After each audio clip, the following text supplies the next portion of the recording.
They're some of the most dynamic, dazzling, jaw-dropping displays in nature. It's these rocket ships and explosions of sparks and spewing of what looks like blue smoke. And these long chains look like Japanese lanterns extending off into the distance as far as you can see. It's magic. Some flash, some sparkle. Others simply glow. But most we're only beginning to discover. Suddenly we recognize it, and now we find it everywhere under there. Hidden in the deepest, darkest, most remote stretches of our planet, these luminous critters can be timid performers. But the closer we look, the more we realize the light they create is pervasive. If it wasn't important to the organisms, you wouldn't see it all over the Tree of Life. Now, scientists are thrusting these cryptic creatures and their fantastical displays into the limelight. Some are even attempting to harness this light, co-opting millions of years of evolution for the betterment of our own dim species.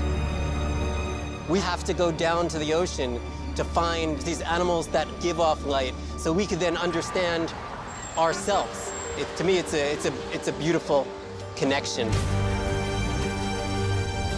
We're shedding light on the creatures of light. Right now, on this NOVA National Geographic Special.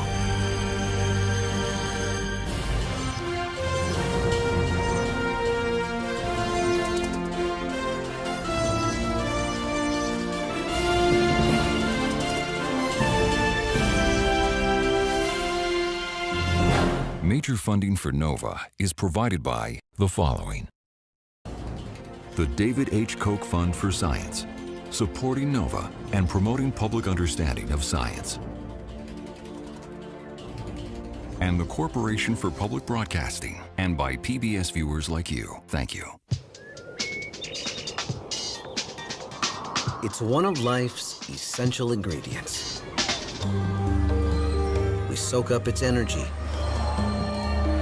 set our clocks by it, need it to see. Light is so precious to us humans, we've coaxed it into lasting all night long. But imagine a world without it.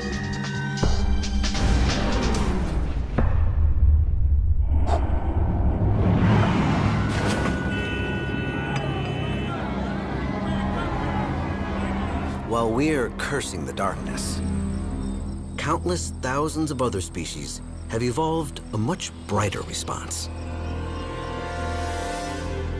Without burning an ounce of fossil fuel.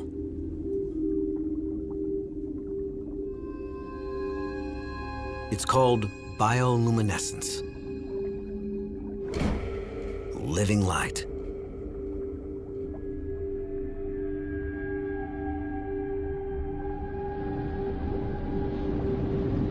And from glowworms and fireflies to plankton and jellyfish, it's been lighting up the dark for hundreds of millions of years. If you look across the Tree of Life, essentially, bioluminescence is splattered all over it. It's just everywhere you look. How to survive in the dark, make light. On land, where it's dark only at night, just a fraction of creatures evolved the gift of glow.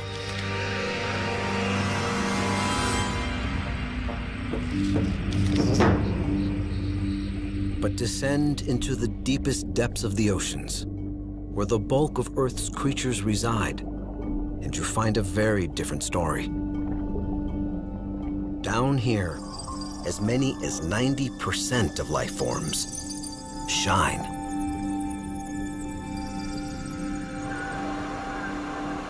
I'm going to come off the wall and head out into open water. Surface, this is Nadir. Our present depth is approaching 100 meters.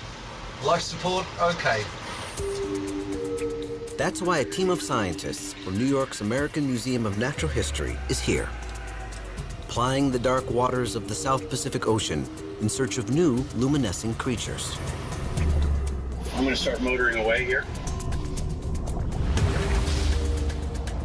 They've journeyed to the other side of the world, to the pristine and remote waters of the Solomon Islands, to unravel how and why light-producing animals evolved, and perhaps put their living light to work for us. David Gruber is a marine biologist. After about 100 meters in the ocean, you will get into this twilight zone. About 1% of the light makes it down. So as we start getting deeper, you'll start seeing almost everybody down here. Every fish that we see has this ability to blink or flash or communicate, producing its own light.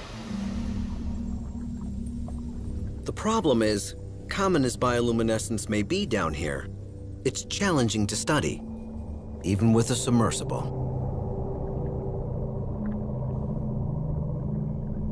The water is too dark. The distances are too great. And the light the animals give off is too unpredictable. It's a tough environment for marine biologists to work in. But a neuroscientist like Vincent Pierrebone feels especially out of his depth. I'm a scientist that spends most of his time in a laboratory, so it's very scary, to be completely honest with you. Keep your head and your wits about you and try to focus on what the job is and not really think about the fact that there's, you know, a few tons of water on top of us at the moment. So, but we're here in the name of science, so we press on. Ooh, that's siphonophore. One goal for this trip is to develop a better low-light camera. Deep-sea bioluminescence has only been filmed in the wild a handful of times. Most of what we know comes from observing animals in carefully lit tanks on the surface.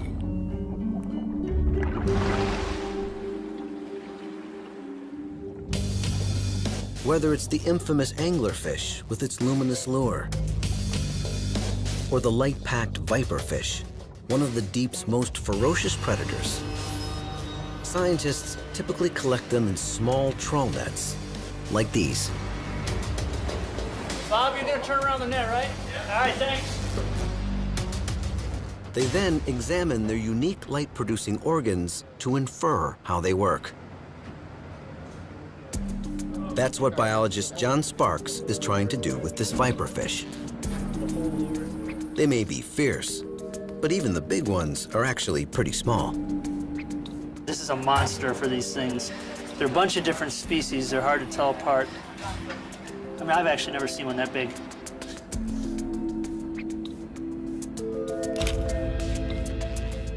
We still know so little. That's what's kind of frustrating. You got to get the organisms up alive, which is tough. You got to be able to image enough different species to make it meaningful. But in terms of us doing anything scientific with it, it's very tough because we've got so little data.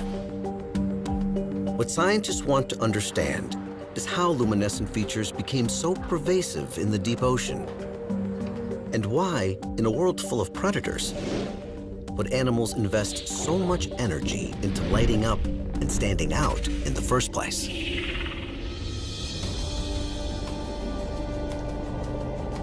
They are questions marine biologist Edie Witter has been grappling with for decades. An expert on living light, she was among the first to study it underwater. I wish I could describe what it's like to be down there because I would like people to be able to appreciate it the way I have. It's these rocket ships and explosions of sparks and spewing of what looks like blue smoke and these long chains of siphonophores that are like chains of jellyfish that look like Japanese lanterns extending off into the distance as far as you can see. It's magic.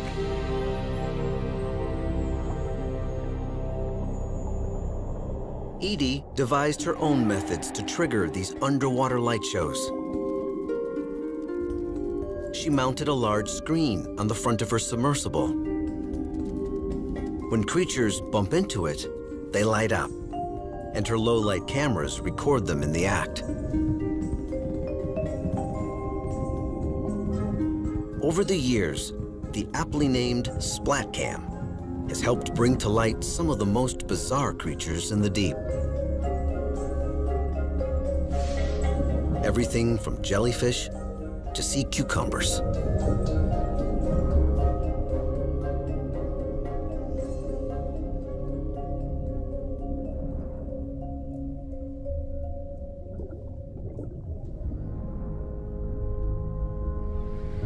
The open ocean is the biggest living space on our planet, by far. And it's a very unusual environment. There's no trees or bushes to hide behind. But animals have to play all the same games of hide and seek that animals do on land. And that's where bioluminescence comes in. In this deep, dark abyss, light, it seems, is vital. And creatures have evolved to wield it in many different ways, for many different reasons.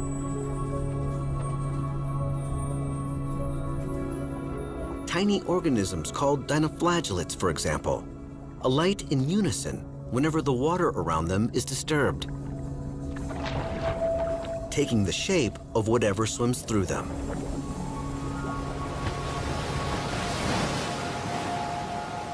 It's a treat for the lucky few who get to bask in their soft glow.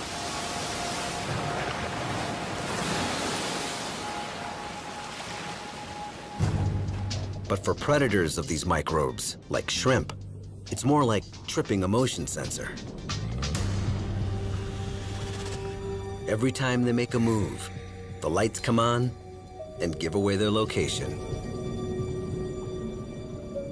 Predator becomes prey to a host of other creatures, like cuttlefish.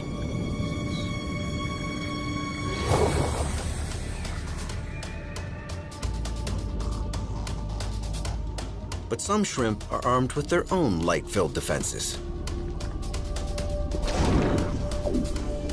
When threatened, certain species shoot bright flashes of light to stun and confuse their enemies. There's a lot of animals that actually can release their luminescence that way. So you can have something like a shrimp that will spew luminescence out of its mouth like a fire-breathing dragon and temporarily blind its predator while it pulses away into the darkness. Rather than blinding their predators, a huge variety of fish, from squid to sharks, use light to hide from them. It's called counter-illumination, and it may seem counterintuitive, but consider how a fish swimming near the surface appears to a predator in the depths below. As sunlight or moonlight beams down on them, their silhouettes are plain as day. And so an enormous number of animals in the ocean produce bioluminescence from their bellies that exactly matches the intensity and the color of the sunlight coming down through seawater. When the lights come on, the animals vanish. It's an amazing cloaking device. They just disappear, utterly disappear. Others, like ostracods, tiny shrimp-like critters, use light a bit more extravagantly. They ooze light to stand out and impress the opposite sex. Ostracods, which is about the size of sesame seeds, produce a crazy amount of light for such a little organism. And they'll squirt out one little dot, and then they swim a little further and they squirt out another dot and another dot. And the spacing of the dots is species specific. And so the female can recognize the male that she can mate with. So it's almost like skywriting, but it's light writing. It's beautiful. But mates aren't the only creatures light attracts. Many fish use light to lure food in, as does the most notorious bioluminescent creature of all. What is it? It's so pretty. Remember that ugly angler in Finding Nemo? Good feelings gone. That lure is actually meant to attract another fish or another little shrimp that comes to gobble it up and then finds itself engulfed in this living mousetrap of needle-sharp teeth. Lures, motion sensors, cloaking devices. All together, bioluminescence lights up the deep like an aquatic Times Square. Bioluminescence was a tool that was laying out there. If somebody was like, I could use it for this, and somebody's like, well, I could use it for that. They use it to find food. They use it to avoid being eaten. They use it for mating. And they use it to communicate with each other, just like all these signals are trying to communicate with us. Things that are very important to not only the individual, but the species as well. Despite all the risks, light is a shining example of Darwin's theory of evolution. From bacteria to jellies to fish, it helps organisms survive. But the question remains, how did the initial spark for this light arise?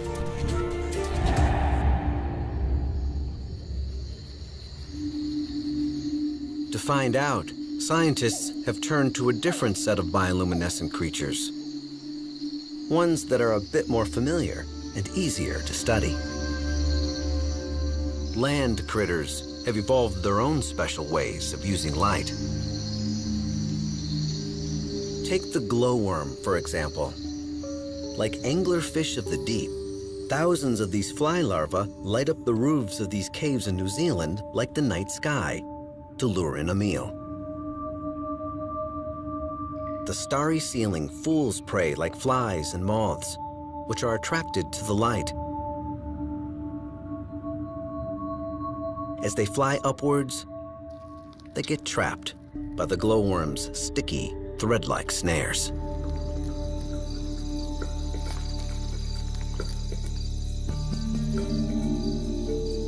Rather than luring prey in, other bioluminescent creatures, like this millipede in the Sierra Nevadas, uses light as high voltage signs to keep predators out.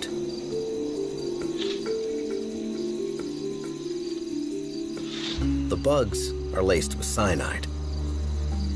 Their nuclear glow alerts potential predators to leave them alone.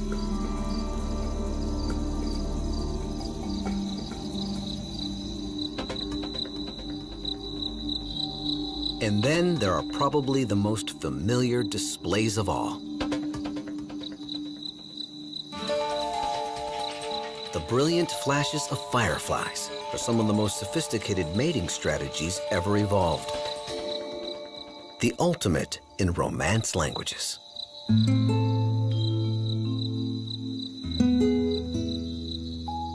By triggering a chemical reaction in their abdomens, male fireflies can turn themselves on or off on cue. And if they do it just right, they'll turn on female fireflies too.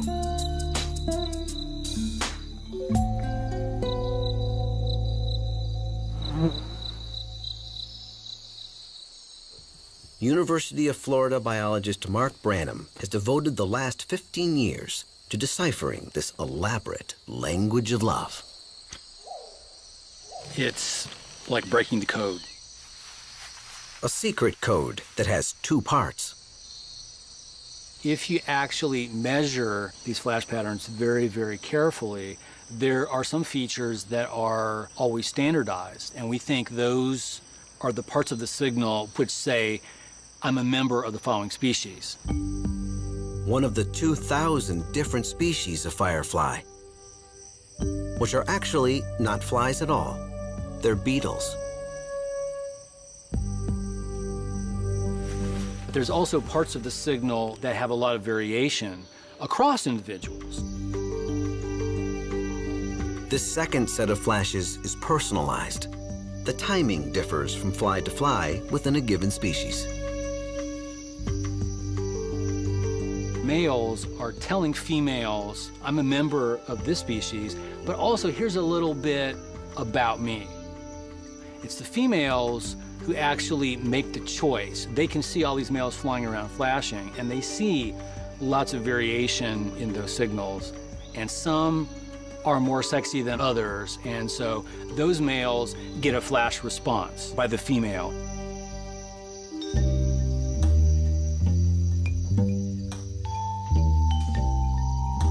Thanks to their enormous eyes, shaped over the eons to detect faint light, the males see the response and home in on the female's location. He'll flash back to her, she'll flash back to him, and they'll have a short dialogue until the male finds out where she is exactly, and he will land right beside her. It's Valentine's Day. It's the equivalent of strutting tail feathers or chirping and croaking. To succeed in the reproduction game, you've got to make yourself known. And light is an effective way to cut through the chatter. I mean, how can you miss a flash on a hot summer night?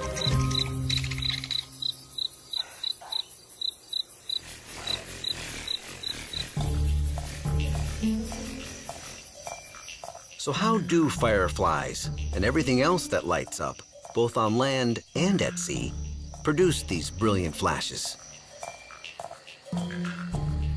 It turns out the luminescing beetles were the torchbearers for finding that out.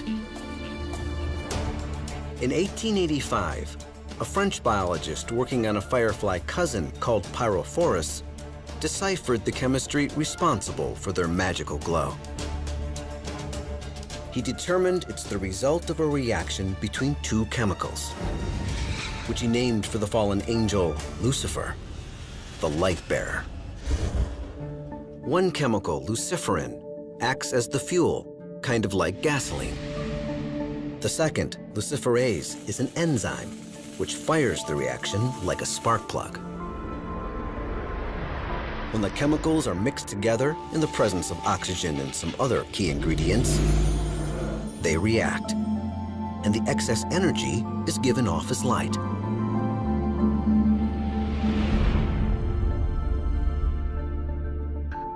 Over the last century, this light-producing reaction has been discovered scattered across the entire natural world, both above the surface and beneath the waves. That's how readily available these ingredients are.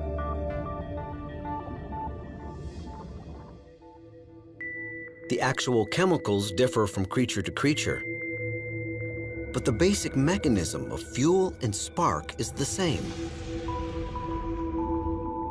From flies and worms, to jellies and fish, to snails, even mushrooms. The reaction is so common, it has evolved independently on different branches of the evolutionary tree more than 40 separate times. You find it from single-cell bacteria, up through things like starfish, jellyfish, up through the vertebrates, fishes. It's evolved so many times in so many different lineages. I mean, if it wasn't important to the organisms, you wouldn't see it all over the tree of life. When it comes to the survival of a species, nothing holds a candle to light.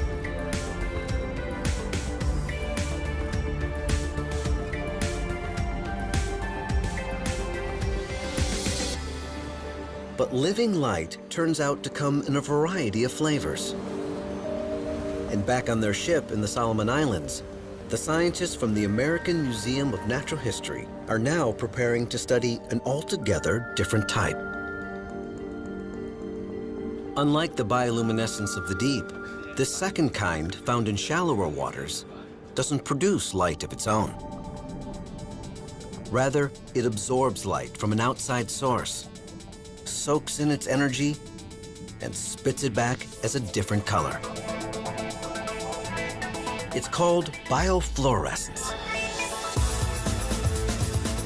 And anyone who's ever danced under a black light or watched fingerprints light up on a crime show is familiar with the concept.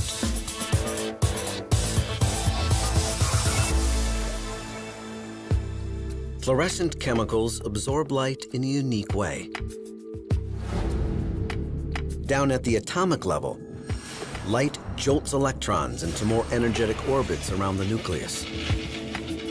When they fall back to their original state a few billionths of a second later, the electrons re-emit or fluoresce the light back at a lower energy level, giving off a different color.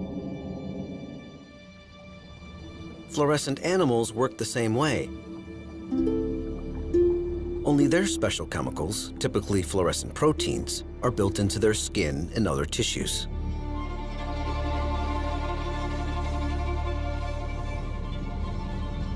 Biofluorescence is an odd property because the animals don't actually produce any light. You shine one color of light and they'll produce a second color of light. And it's a pretty rare phenomenon. That's because, unlike bioluminescence, biofluorescence requires a special set of conditions to occur in nature. It needs sunlight to make light, but not sunlight as we know it up on the surface. When it hits Earth, sunlight contains all the colors of the rainbow, as light going through a prism reveals. Each color is the result of a different wavelength of energy. But once the light hits water, things get interesting. Water acts like a filter, and the different wavelengths are only able to penetrate to certain depths. Long wavelengths, like reds and oranges, fade out first, then yellows and greens. And then finally, a sea of blue. And this pure blue light turns out to be the perfect trigger for fluorescence. So they take the blue light that's coming to them in the ocean and they convert it to greens and reds, and that gives them this color, this contrast. Depending on their chemical composition, different fluorescent proteins give off different colors, all of which can be hard to see. Without special filters, visible light can wash it out. That may explain why it's gone unnoticed for so long.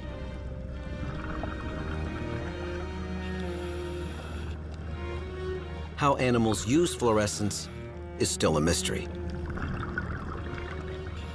In corals, where fluorescence seems to be the most prevalent, it may be used as a kind of protective sunscreen, deflecting harmful UV light or absorbing dangerous byproducts of photosynthesis.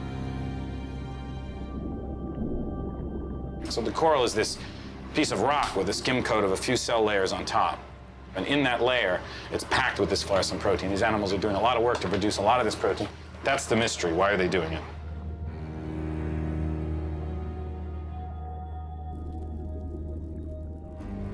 For years, fluorescence was thought to be confined mainly to corals and some jellyfish.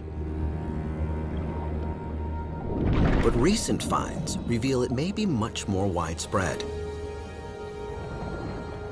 And in 2012, while shooting a mosaic of fluorescing corals off the Cayman Islands, David Gruber and John Sparks had a big eureka moment. It's like 10 o'clock at night. We're diving on the coral wall. We're about 80 feet down. We're photographing lots of little montages of a coral reef, and then we stitch it together. And when we got back to our lab at night, and we're looking through our photographs, and there it is, like this bright green fluorescent eel in one of our photographs. It was the first time they'd ever seen a fluorescent fish in the wild. We he said, "What the heck is that?" And we thought it was a joke. The guy, photographer was with us, had photoshopped something and it was just playing with us. No, he's talking about it. I'm turning this light up. We didn't believe it at the time. We just checked our lenses. We thought there was some kind of glitch in the camera. Essentially, we got photobombed by a reclusive green fluorescent eel. We get in on these guys down here. The eel opened up a whole new world for the scientists. It just keeps turning it on. Armed with blue lights and yellow filters, the team started seeking out fluorescence closer to home, in aquariums. Hey, this guy right here. They found it everywhere, all the way up the food chain. Man, check that out. In seahorses, Shooting from right over it. rays, Is there a step on and that? even some sharks. They're going pretty good. Good, huh? Did you get it? I saw the shark glowing like crazy. Yeah, they're gonna... All have been hiding their true colors in plain sight. Whoa, there it is. That's the fluorescent one. Look at it. You can see it from here. We're kind of looking back at, well, why didn't anybody see this? And, you know, you probably just think it's a bright fish, right? You don't know it's fluorescing until you start looking. Once you start looking, then it's all over the place.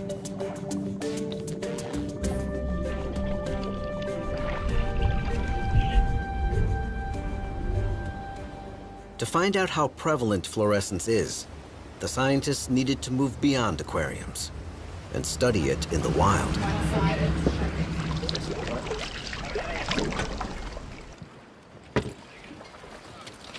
There's a lot of nice ledges kind of cut into the reef. These little guys are gobies or blennies. But what's nice about these guys is almost all these little groups are fluorescent, and really fluorescent. These fish here look exactly alike, but they're all different species, so. And if you put them under fluorescent light, they look really distinct. In the monotonous blue underwater world, the fluorescent splotches and stripes may act as secret barcodes, signaling fish's identity to potential mates.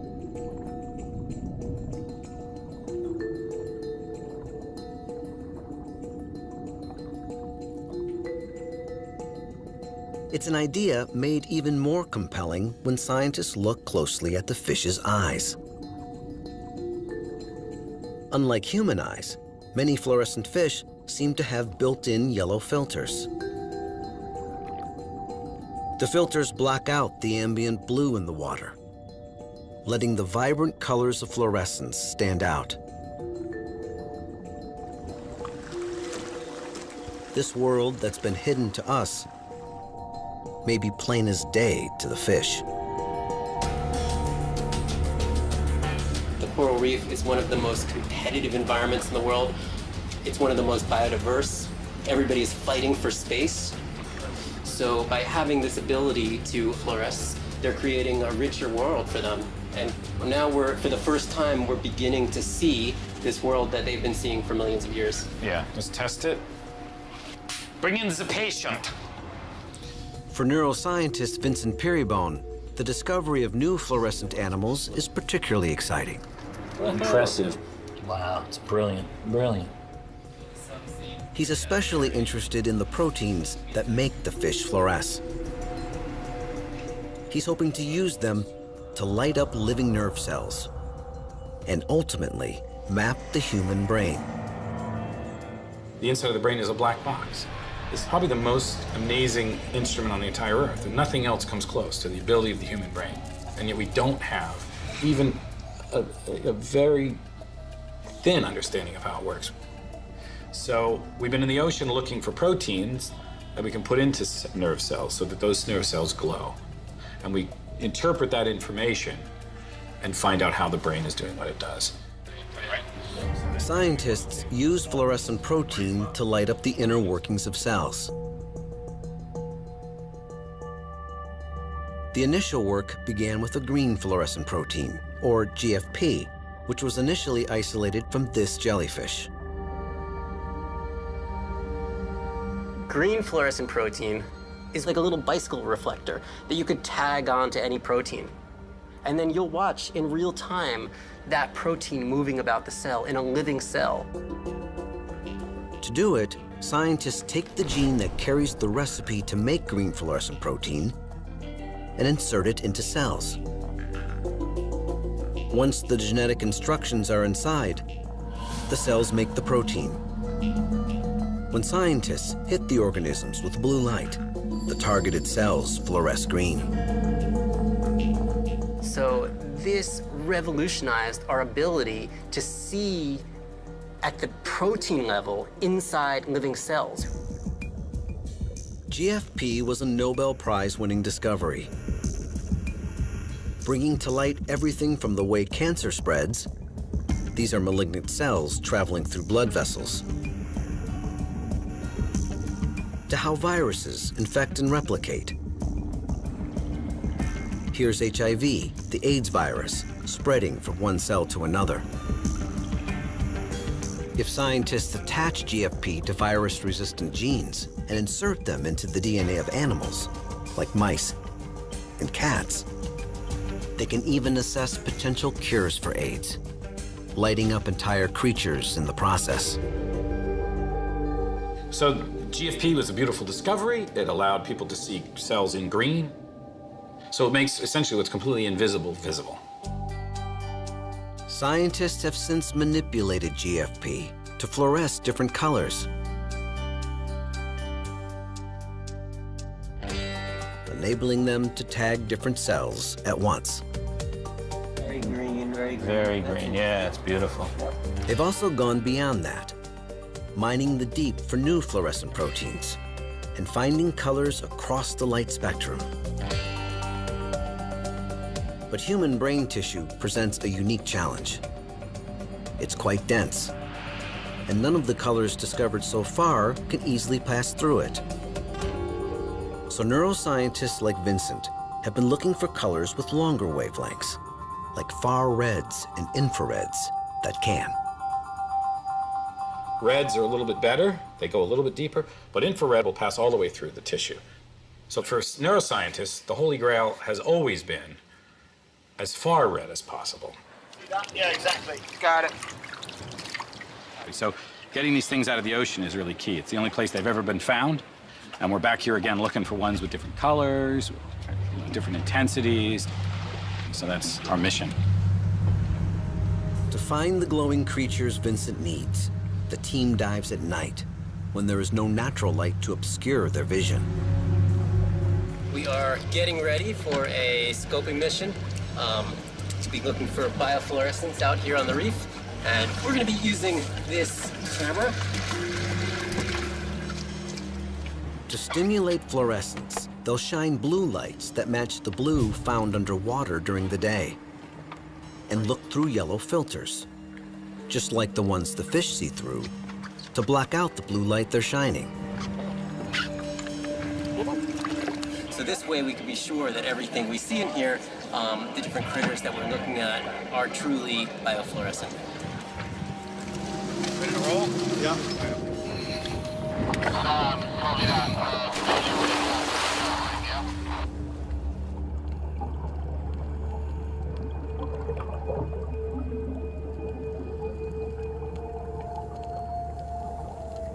The divers have to get pretty deep, about 100 feet down, approaching that special zone that during the day is awash in blue, the most likely spot to find fluorescent animals.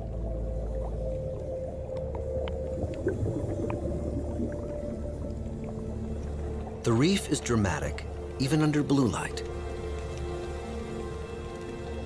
But when the team looks through their filters, a different world comes into view.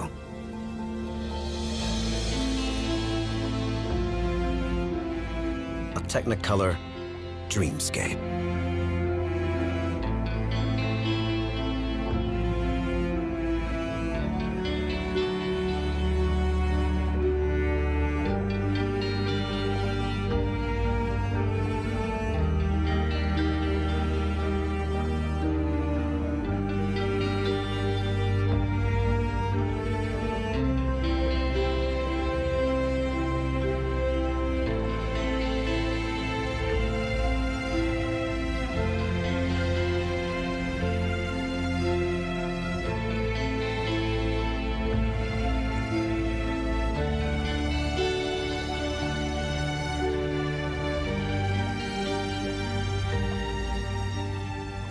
Vincent and David scan the reef for novel sources of fluorescence. We look around in the reef, we swim around, and we identify something. Everything looks black except those animals that are sending light back at us. And there's coral, and there's crinoids, and there's anemones, and there's fish all giving this back. And I can take a tiny bit of a single animal, or a tiny part of an animal. You can sequence the entire genome. Now you have everything you need to know about the animal genetically. They're especially interested in glowing red animals. And there's no shortage of them down here. But not all red animals are useful. Some depend on multiple proteins to produce the color, making them too complicated to study the brain. To hedge their bets, they grab as many interesting samples as they can. Hey, mate, you want to kill the engine for me, Sammy? You're enough off the wall. You had some friends out there, huh? Yeah, it was really sharky out there today. They ate my arrow. I saw you in your app. I'm over like pointing over here. This one, this thing right here, the leafy thing right here. Unbelievable. You see it? Like a Christmas tree. You did? Oh, you got that. And I got another one of these guys, and I got a tuna kit. Let's get him back and look at him. Yeah, that was unbelievable.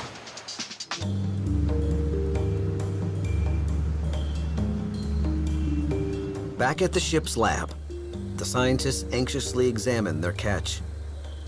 Once again, simulating the ocean blue with their special lights and peering through their yellow filters. All right. And this is what? This is the soft coral, right? Red fluorescent protein and these two peaks they are. Of chlorophyll. All right, so let's go through here and see. Oh my goodness. It's very nice. Anything promising gets a closer look under the microscope. What is it? That's crazy. You think it's a coral? No, and it's only on small parts. I wish this boat wasn't shaking so much.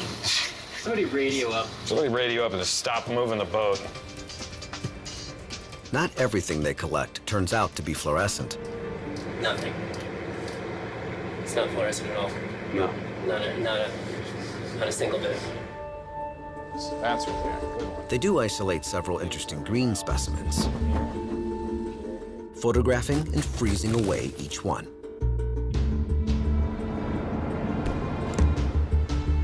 And then, finally, There you go. red. That's beautiful. That's the red fluorescent protein we're hunting for. We're shining blue light on it, but what you're getting is red light coming out. So that's the trick to this, to fluorescence. Check that out. Woo! It's like fire. The scientists won't know if they can isolate the red fluorescent proteins until they get back to their labs on shore. Even if they can, it's still a long shot, whether they can turn them into useful probes to study the brain. I'm getting pumped up now. Look at that. Is that freaking awesome? But for now, this is as close to success as they allow themselves to hope for. Science must march forward. Oh, look at that. Look how big it is.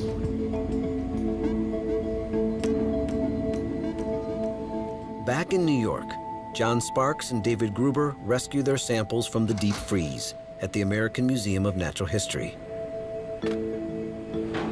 and begin the painstaking process of carefully examining each of their hundreds of fluorescent specimens. Yeah, start with that. From one eel just a few years ago, Perfect. the scientists have now discovered fluorescence in more than 200 species of fish. Biofluorescence, it's found all over the tree of life, but just like you see for bioluminescence, it's like somebody just took it and threw it at the tree and it kind of stuck in certain places. No clear pattern to it.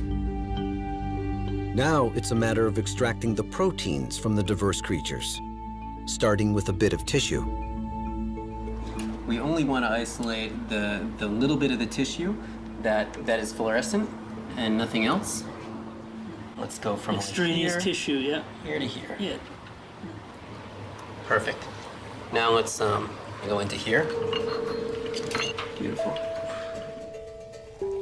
From this, they isolate the genes that make the proteins causing the critters to fluoresce. and then send any promising targets off to Vincent. This is exactly how a plate should look, nice and distributed. They should be far enough apart. At Yale, Vincent and his colleagues tried to turn them into tools to understand the brain. Using genetic engineering, they fused the fluorescent proteins to others that are sensitive to voltage, the language of brain cells. So that'll run for an hour. Okay. They've recently done this with green fluorescent protein and fruit fly brains, which are less dense than ours. So we need a protein that can go from dim to bright very quickly, up, down, up, down, up, down, to be able to follow these rapid transitions in electrical signals that we see in a cell. They then insert the glowing voltage-sensitive protein into the flies. Under a special microscope, they can now watch as the flies think. Each time a neuron fires, the voltage changes, and so does the intensity of the glow. To be honest with you, it's absolutely exciting to sit there and see a brain of an organism as the animal's thinking and watching it as it happens in real time.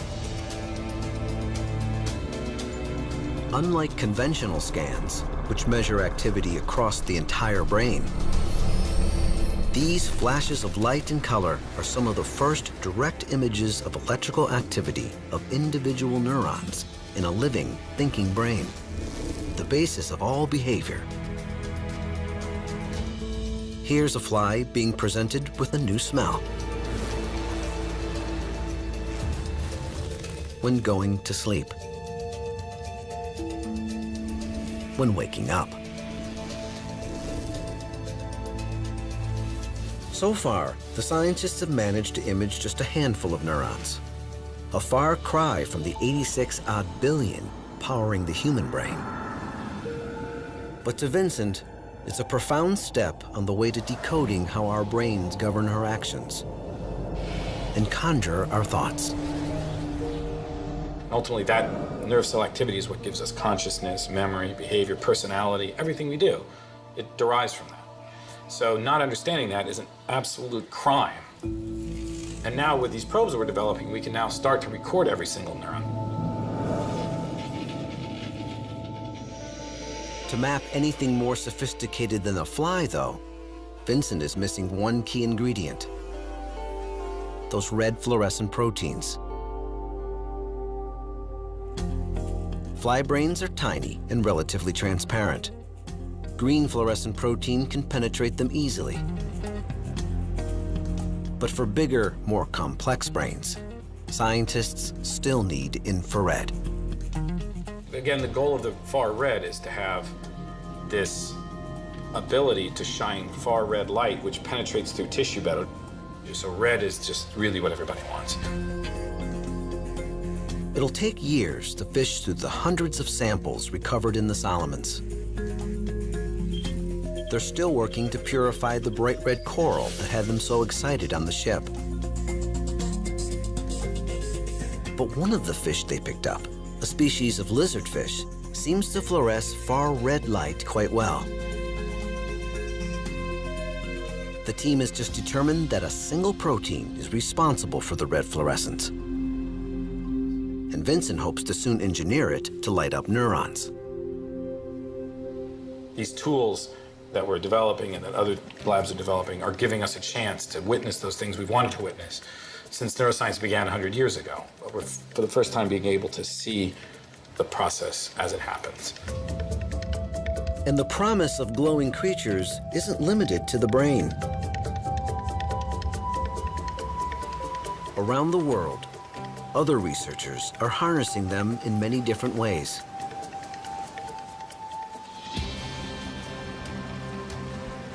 In Florida, Edie Witter is using bioluminescent bacteria to shine a light on pollution.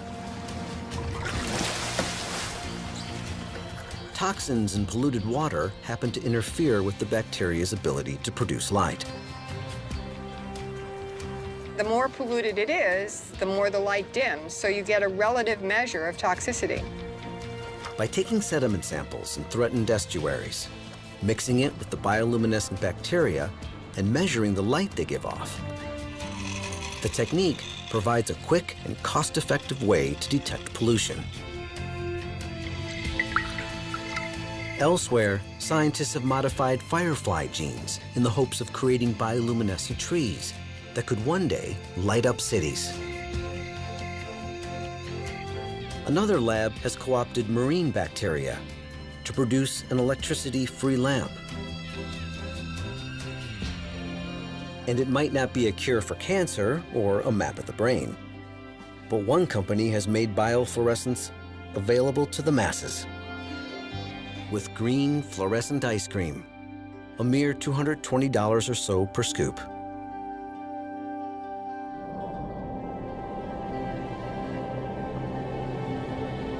As for Vincent, David, and John, they're already planning a return trip to the South Pacific and other remote stretches of our planet to search for new, dazzling critters, both bioluminescent and biofluorescent. We humans can't create these from scratch. We need to go to the corals, we need to go to these fishes to find these molecules that we could then illuminate the inner workings of ourselves. To me, I think that's just, incredibly cool.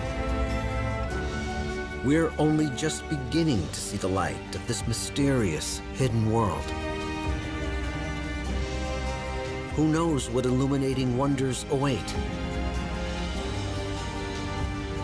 But thanks to those alluring creatures of light, the future of at least one species, our own, may be an enlightened one.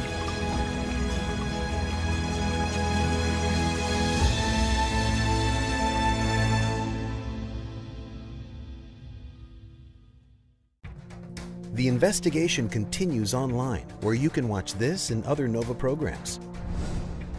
See how other creatures throughout the animal kingdom have evolved smart ways to communicate, from slime molds to cephalopods to dolphins. And watch a profile of Edith Witter. Also, watch original video shorts, explore in-depth reporting, and dive into interactives. Find us at pbs.org/nova. Follow us on Facebook and Twitter.